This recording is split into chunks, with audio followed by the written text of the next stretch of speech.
Aí, galera, olha o carro do cara catando latinha.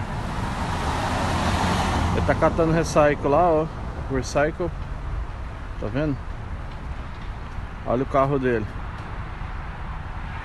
O carro dele tá cheio de coisa.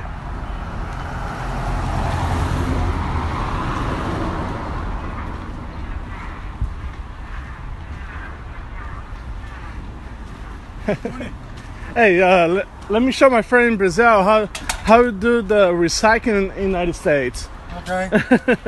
Olha o carro dele. Aí. Yeah, aqui. Olha aqui dentro, aqui. Jesus, man, nice. Yeah, because that's like crazy. Because this car in Brazil is like so expensive. Yeah, it is. And then like I just saw you got it to recycle. I was like, oh, let me make a video on this guy. You know, I've had a lot of people want to kick my butt. By the time I got no choice. Yeah, man. Hey, good. Have a good day, all right?